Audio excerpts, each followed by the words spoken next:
Good day. Today I'll be discussing a resource that is, without exaggeration, the single most critical component of our modern world, semiconductors or microchips. My presentation will follow a five-step analysis where I will identify the resource, map its supply chain, look at the key actors, analyze a recent conflict, and finally explore two scenarios for the future. Simply put, semiconductors are the new oil of the 21st century. They are the foundational brain in everything: your smartphone, your car, the data centers that run our internet, and advanced AI all depend on them. Um, this dependency makes them a profound strategic asset. They are essential for modern military hardware, from F-35 jets to hypersonic missiles. The strategic bottom line is this: a nation that controls the design and fabrication of most advanced chips controls the future of economic power, technological supremacy, and military superiority. Um, so where do they come from? As this slide shows, the semiconductor supply chain is a masterpiece of globalization, but it's also incredibly fragile and concentrated at key choke points. It's not a simple linear path.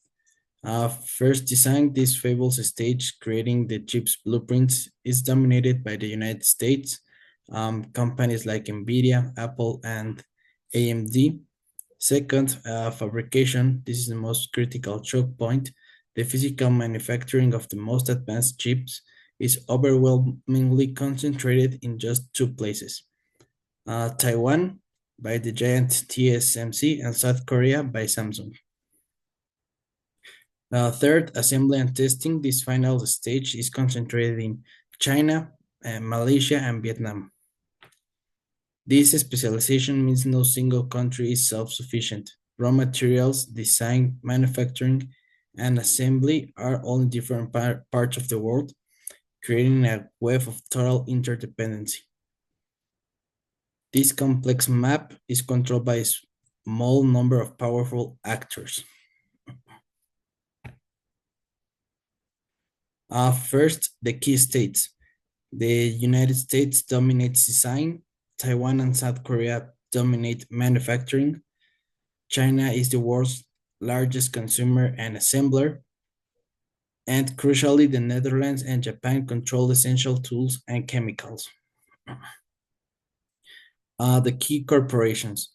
TSMC in Taiwan is the world's indispensable manufacturer. NVIDIA in the United States designs the world's most powerful AI chips. And I wanted to highlight ASML from the Netherlands that has a 100% monopoly on the complex machines required to make any advanced chip. They are the ultimate choke point. Naturally, this has formed alliances. The United States-led Chip 4 Alliance, that includes United States, Japan, South Korea, and Taiwan, and they aim to secure the supply chain.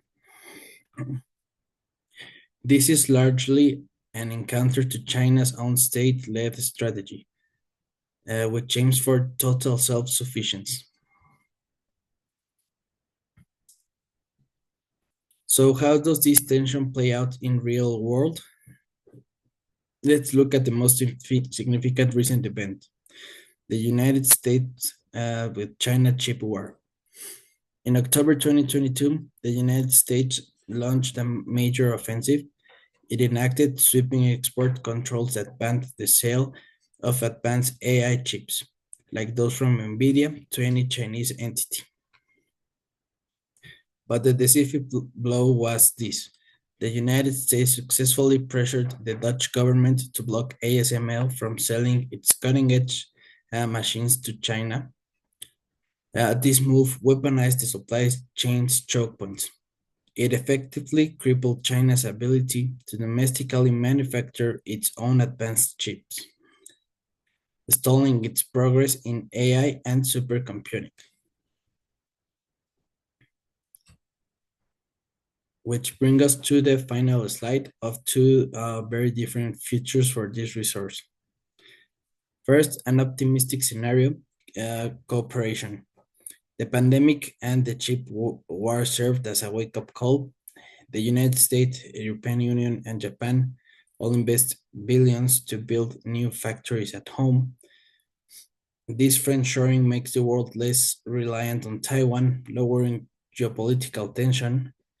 The US and China might even establish a digital detente to manage AI and stabilize market. Second, a conflict-driven scenario. The Taiwan crisis, the chip war escalates. China, feeling cornered, decides it must seize Taiwan to capture TSMC, the crown jewel. This triggers a hot war. The fabs are destroyed in the fighting, and the global supply of advanced chips instantly drops to zero. The result is a global economic collapse and a new digital iron curtain splitting the world in two. To conclude, semiconductors are not just a component, they are the central battlefield for 21st century power. The future of the global order will be decided by who controls the supply chain. Thank you.